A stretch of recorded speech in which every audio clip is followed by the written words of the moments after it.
ভর্তি দেওয়ার সুবর্ণ সুযোগ। Mission MBBS, best abroad MBBS consultancy in West Bengal. গত 10 বছর ধরে মিশন এমবিবিএস মেডিকেল ছাত্রছাত্রীদের স্বপ্ন পূরণে নিয়োজিত। ভর্তির জন্য কল করুন 9732122744 নম্বরে। আজকে বিশেষভাবে আমরা এই জন্য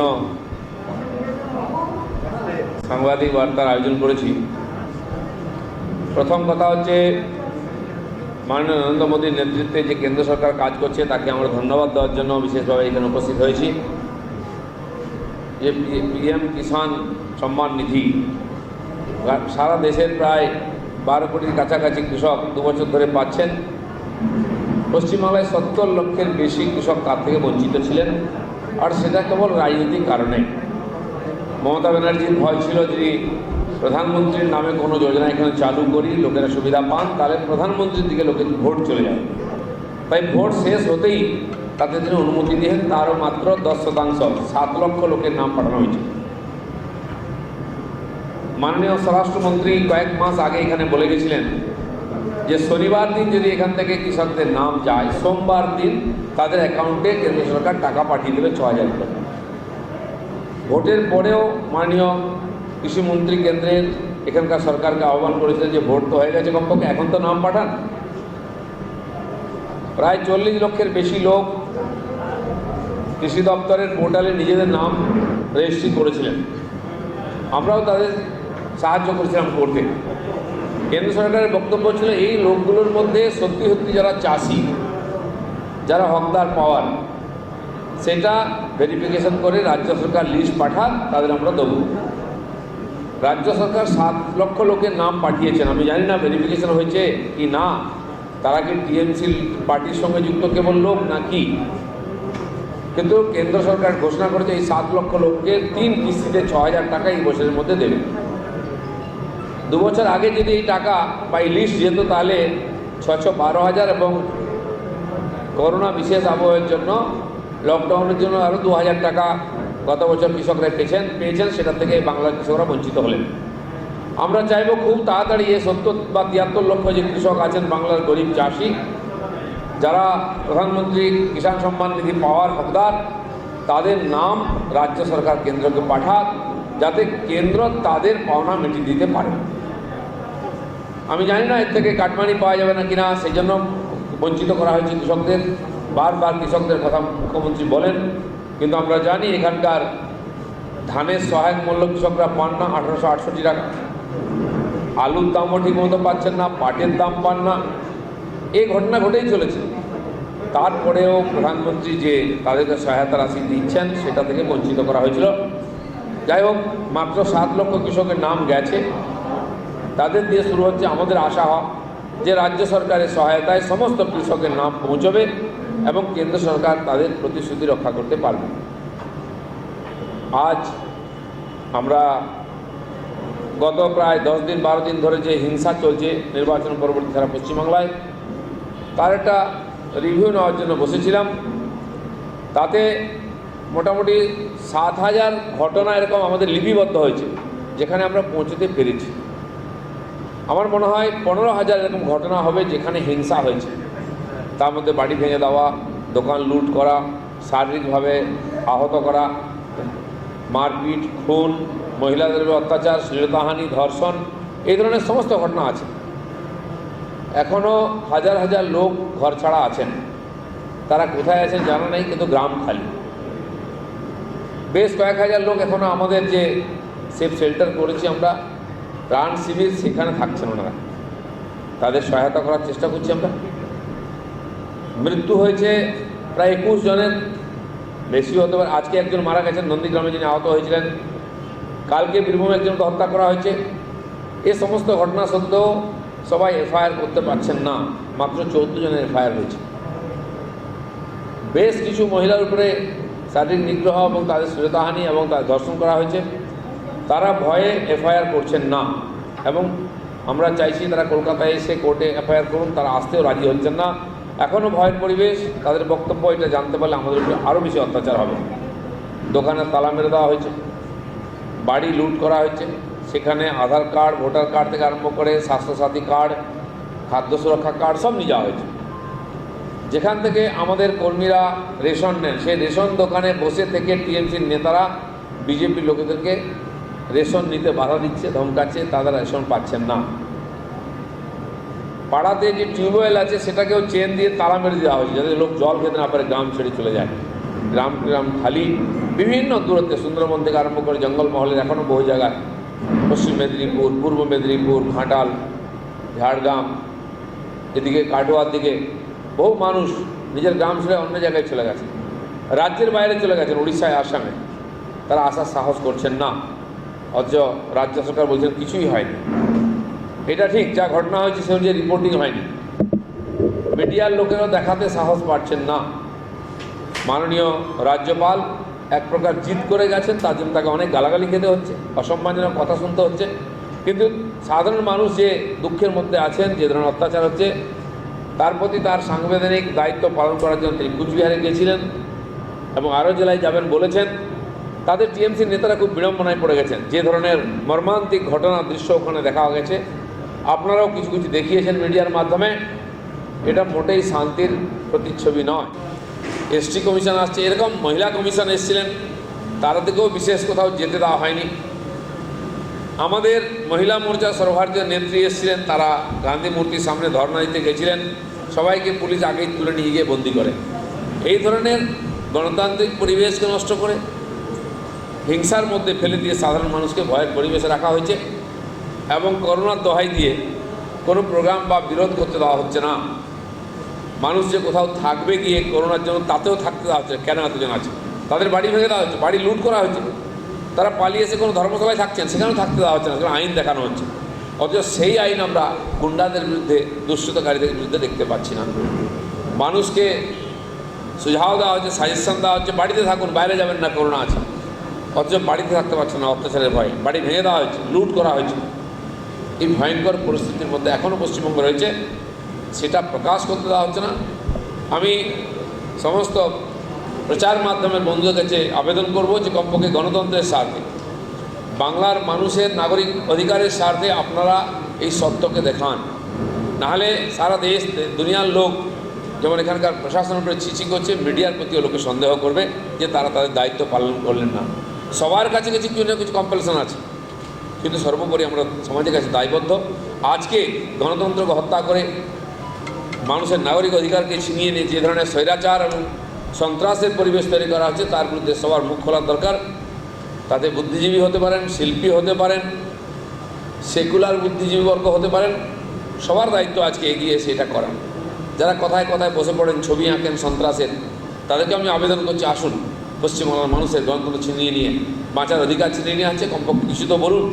নাহলে আগামীকাল কী করে আপনার মুখ দেখাবেন, কী করে উত্তর দেবেন এই সমাজের সামনে যে সংকটের সময় আপনারা পালিয়ে গেছেন?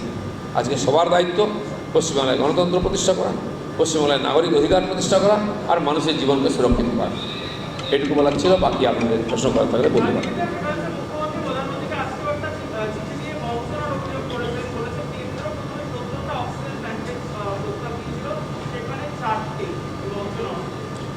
গত বছর প্রধানমন্ত্রী যখন বারবার চিঠি লিখছিলেন করোনার জন্য সাহায্য করার জন্য, 4 বার চিঠি লিখেছিলেন, কোনো চিঠির উত্তর পর্যন্ত মুখ্যমন্ত্রী দেননি।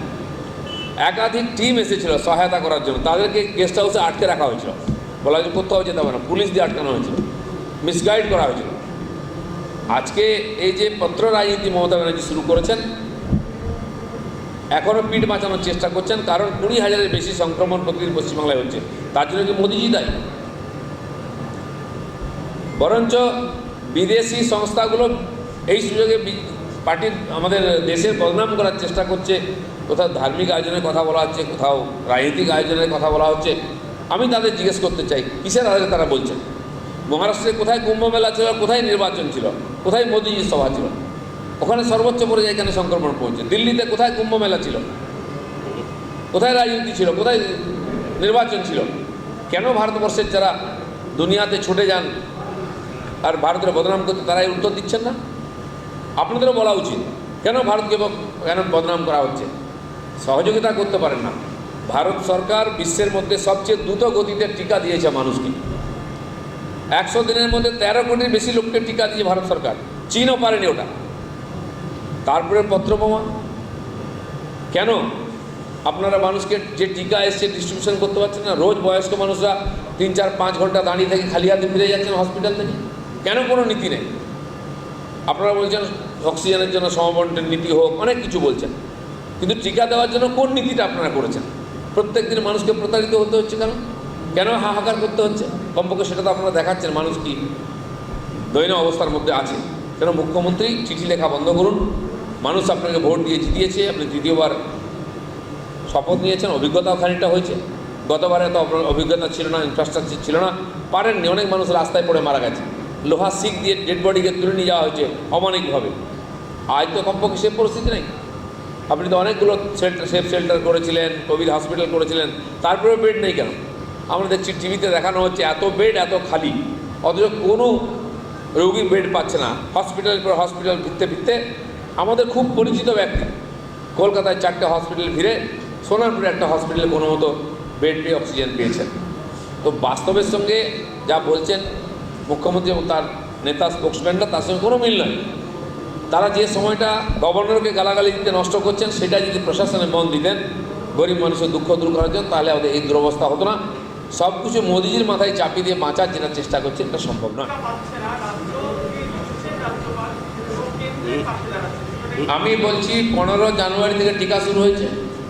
15 জানুয়ারি থেকে মার্চের শেষ পর্যন্ত কতজন টিকা নিয়েছে? টিকা নষ্ট হয়ে গেছে, কেউ টিকা নিতে যায়নি। কেন মুখ্যমন্ত্রী তখন মানুষকে বলেননি যান লাইনে দাঁড়িয়ে টিকা নিন? টিকা এসে পড়ে থেকেছে। তখন টিকার ডিমান্ডও করেনি, মমতা ব্যানার্জি চিঠিও লেখেননি, তিনি নিজেও নেননি, বরঞ্চ তার নেতারা টিকা চুরি করে নিয়েছেন। এয়ারপোর্ট থেকে ভ্যাকসিন চুরি হয়ে গেছে, পুরো বান্ডিল লুট হয়ে গেছে, যে ডাক্তাররা এসেছেন তারা আমাকে বলেছেন। আর টিকা পড়ে থেকেছে, কেউ যায়নি। যখনই সংক্রমণ বেড়েছে এপ্রিল মাস থেকে সবাই দৌড়েছেন। আজকে টিকার ক্রাইসিস হয়েছে, কিন্তু রেকর্ড পরিমাণ আমাদের দেশের সরকার এবং সম্মিলিতভাবে সেই ভ্যাকসিন সবাইকে পাঠিয়েছেন। এবং সব রাজ্যকে যেভাবে দেওয়া হচ্ছে, পশ্চিমবঙ্গে দেওয়া হচ্ছে, অক্সিজেনও দেওয়া হচ্ছে, ভ্যাকসিনও দেওয়া হচ্ছে, এবং যেমন যেমন তৈরি হচ্ছে সংস্থান এখানে রপ্তানি হচ্ছে, সেটা প্রপার ডিস্ট্রিবিউশন করা হোক। টিকাও কালোবাজারি হচ্ছে, অক্সিজেনও কালোবাজারি হচ্ছে, সেটা মমতা ব্যানার্জি আটকাতে পারছেন না, আর মোদিজি টিকা উঠে যাচ্ছে।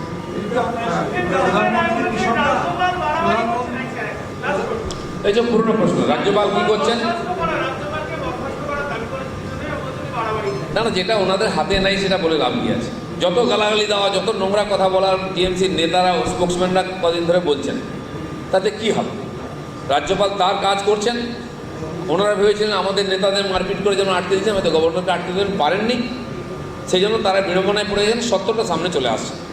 প্রধানমন্ত্রী কৃষক সম্মান নিধি নিয়ে একটা প্রশ্ন। নির্বাচনের আগে মুখ্যমন্ত্রী যে জটিলতা তৈরি হয়েছিল সেটা হলো অ্যাকাউন্টে টাকা দেওয়ার বিষয়ে।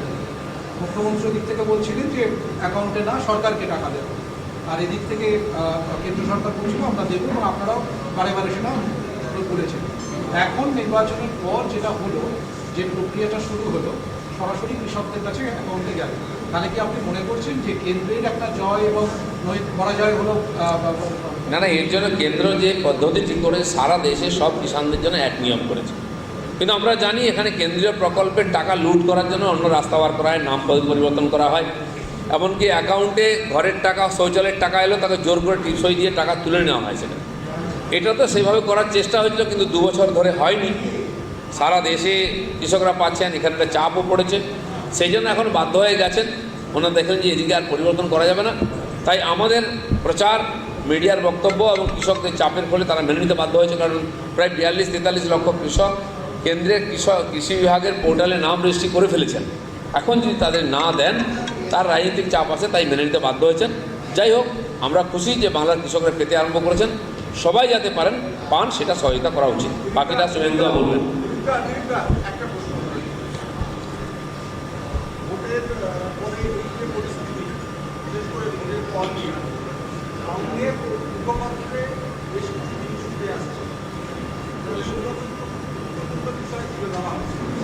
একটা হচ্ছে বিভিন্ন দল থেকে, বিশেষ করে তৃণমূল থেকে যারা যোগ দিয়েছে, তাদের যথাযথ শক্তি বা ক্ষমতা যাচাই না করে দলের কাজ বলে, দলে একটা বিজেপি সেই কারণগুলো করতে পারে বা তারা সফল হতে পারে। দ্বিতীয়ত যেটা, যে পশ্চিমবঙ্গে প্রচারের ক্ষেত্রে দেখা গেল যে মমতা বন্দ্যোপাধ্যায়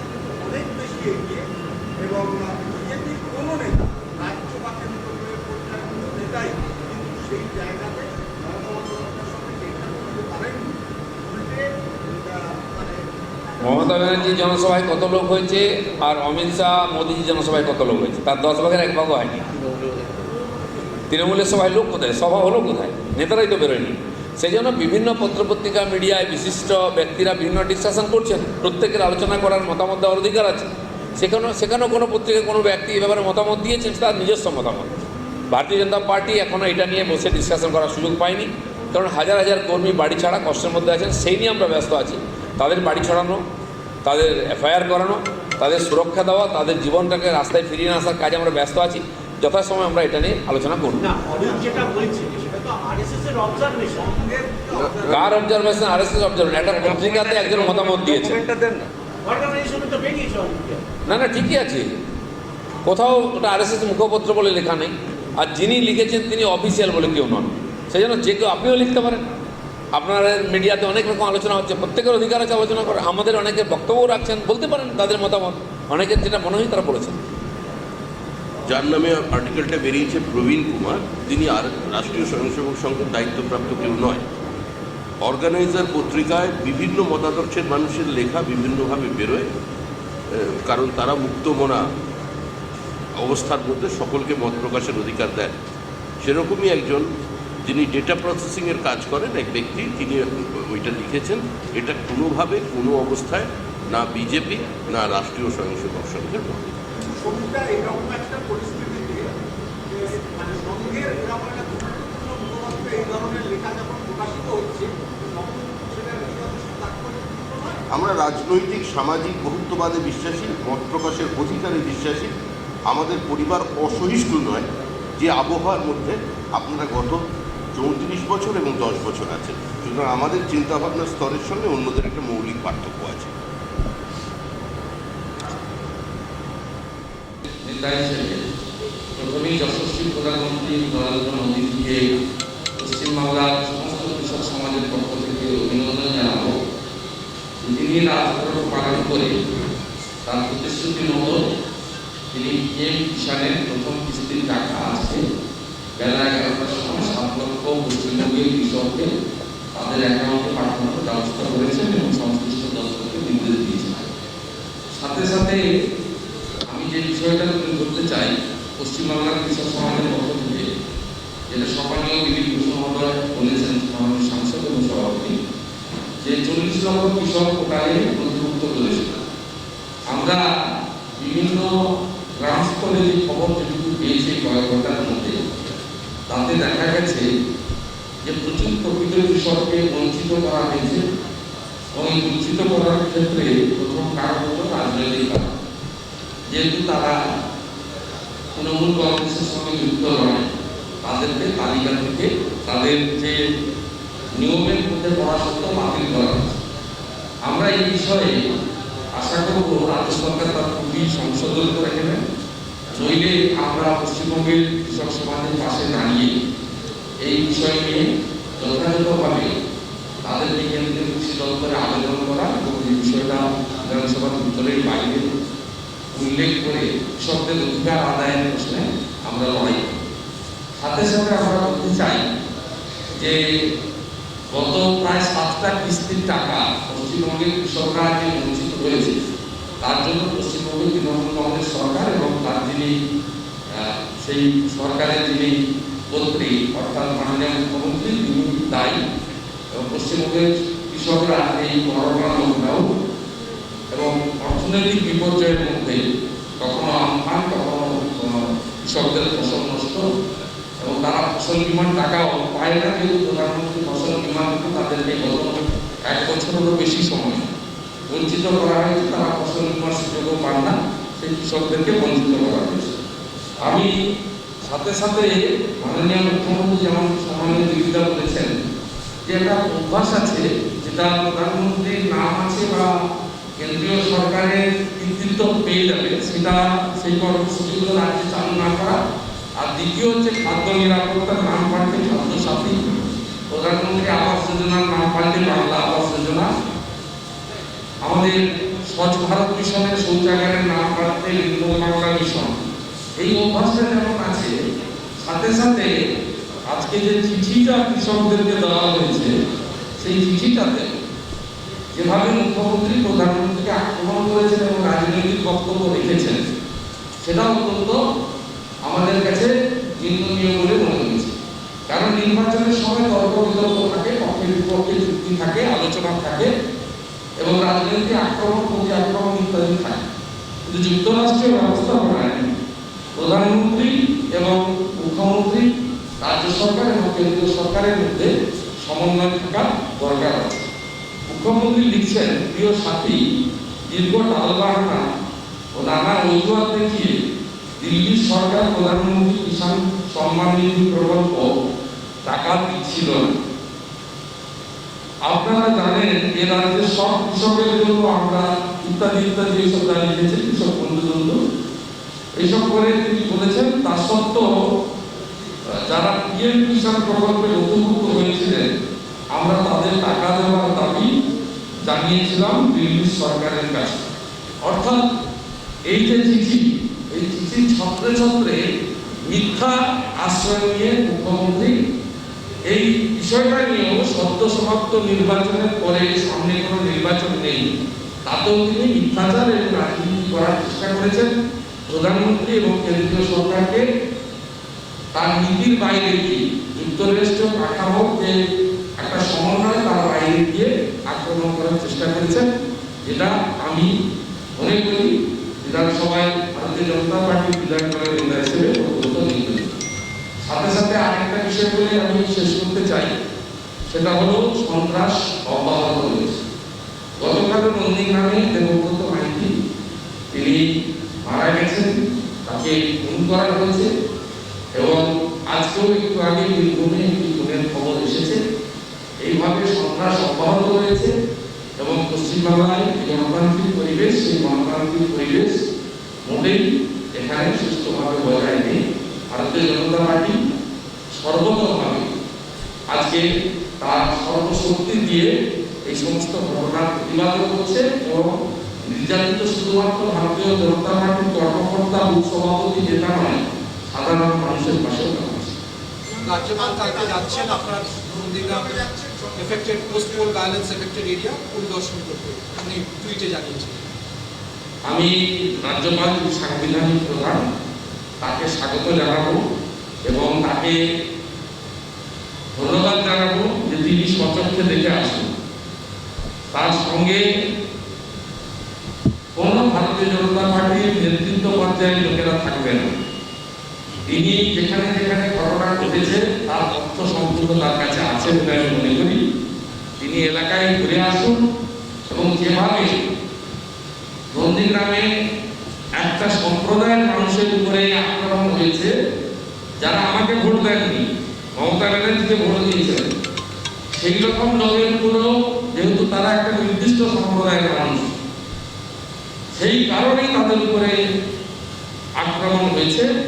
একজন মারা গেছে, আরেকজনও মৃত্যুর সঙ্গে পাল্টা লড়ছে এবং 3টি গ্রাম আছে, সেই 3টি গ্রামে কোনো বাড়িতে আশ্রয় রাখা হয়নি, সম্পূর্ণ বাড়ি জ্বালিয়ে দেওয়া। একটা বাজার আছে, সেখানে 7টা দোকান আজকে 10 দিন হলো এখন বন্ধ আছে। পুলিশ দর্শক তাই রাজ্যপাল যাচ্ছেন, রাজ্যপাল সঠিক জায়গায় যাবেন আমি চাইব এবং আমি চেষ্টা করবো রাজ্যপাল মহোদয়কে আমাদের পক্ষ থেকে আমাদের যা তথ্য আছে পৌঁছে দেওয়ার আগে যাতে তিনি সচক্ষে গিয়ে দেখে শুধু দেখা নয়, তার যে দায়িত্ব আছে সেটা তিনি পালন করছেন, আরো পালন করবেন। প্রত্যেকটা মানুষ আমরা ভারতীয়, ভারতবর্ষের নাগরিক, তাদের রক্ষা করার দায়িত্ব ভারতবর্ষের সরকারের আছে, রাজ্যপালের। বেনারসির 3 অধ্যায়, রাজঘরানা, রামনগর ও মঙ্গল বেনারসি, সাহা টেক্সটাইল।